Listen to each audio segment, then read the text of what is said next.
धनंजय रंगराव पाटील, मी बागणीचा रहिवासी आहे.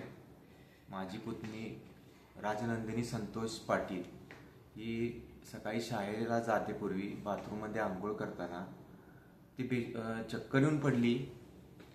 तिला गावातील दवाखान्यामध्ये, खाजगी दवाखान्यामध्ये प्रथम उपचार करून सांगलीला वसीम मुजावर सर यांच्याकडे आम्ही घेऊन आलो. त्यांच्या अंडरखाली न्यू लाईफ या हॉस्पिटलमध्ये ICUमध्ये तिच्यावर उपचार चालू होते गेली 6 दिवस. नंतर असं निदर्शनास आलं की त्याची ब्रेन डेथ झालेली आहे.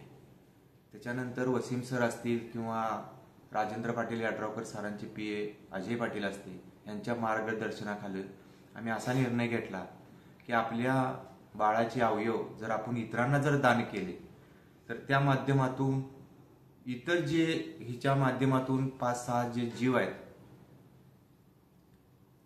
त्यांच्या रूपात ही जिवंत राहील किंवा ते आपण दिलेल्या तिच्या डोळ्यांच्या रूपात ती जग पाहू शकेल असा आम्ही सर्व कुटुंबियांनी, तिच्या आई वडिलांनी आम्ही निर्णय घेतला.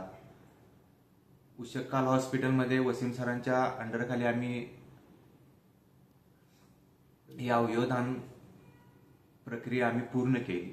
इतरांनी, समाजातील इतरांनी असा विचार करावा की एखादं लहान बाळ असेल, एखादी व्यक्ती असेल की ज्याला हृदयाची गरज आहे, ज्याला किडनीची गरज आहे, जर आपण केलेल्या या उपक्रमामुळे जर एखाद्याला जीवदान जर मिळत असेल तर प्रत्येकानं हा अवश्य निर्णय घ्यावा.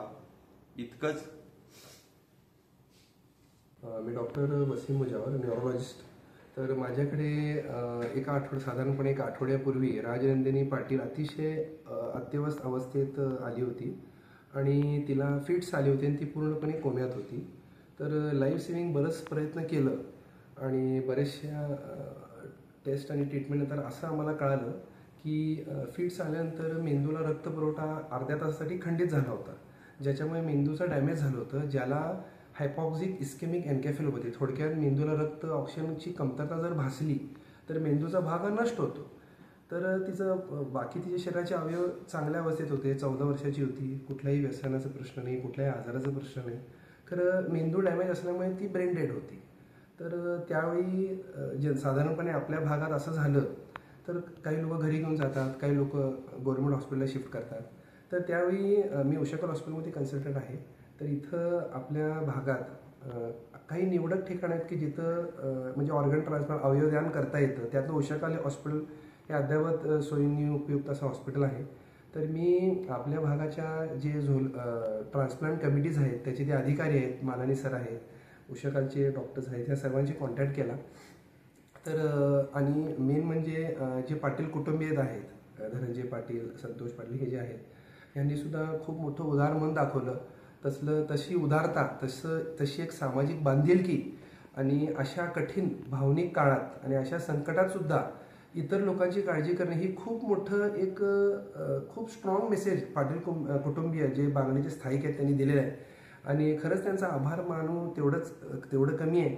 आणि आम्ही सर्व डॉक्टर आणि इथले जे शासकीय जी काही व्यवस्था आहे किंवा याड्रावकर सरांचे जे PA सुद्धा ह्यात भरपूर त्यांनी योगदान दिलं.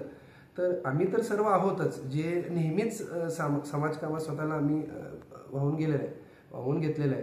खरं जर एखादं रुग्ण अत्यवस्थ असेल आणि समोर मृत्यू जर दिसत असेल किंवा लॉंग टर्म जर बेडरिडन होणार असेल, ब्रेन डेड झाल्यानंतर त्याच्यातनं फार काही साध्य होणार नाही ही वस्तुस्थिती जर कळत असेल, अशा वेळी पाटील कुटुंबियांनी जी काय उदार मन दाखवलंय आणि त्यांनी जो काय एक सामाजिक सलोख्याची भावना दाखवली की ज्याच्यामुळे 7 ते 8 रुग्णांना जीवदान मिळणार आहे.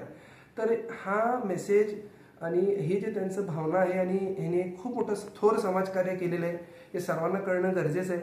आणि इतरही असे काही दुर्दैवी जर रुग्ण असतील की ज्यांचं आयुष्य आहे म्हणजे ते एक्सपायर झाले नाही, ते जिवंत आहेत, खरं ते ब्रेन डेड आहेत. म्हणजे काय, पेशंट अशाच अवस्थेत महिनोमहिने वर्षानुवर्ष राहू शकतो किंवा काही वेळेत त्याचा मृत्यू होऊ शकतो. तर अशा वेळी रुग्णाच्या नातेवाईकांनी जर इतरांचा विचार केला तर कमीत कमी इतर काही जीव वाचू शकतील.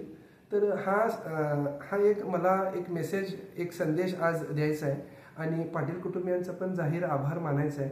आणि ज्या रुग्णांना ह्यामार्फत राजनंदिनी पाटील हिचे डोळे, हिची किडनी, हिचे लिव्हर किंवा हिचे जे काय अवयव मिळणार आहेत त्या माध्यमातून राजनंदिनी नक्कीच आमच्या सगळ्यांमध्ये ती नक्कीच जिवंत राहील अशी मी अपेक्षा व्यक्त करतो.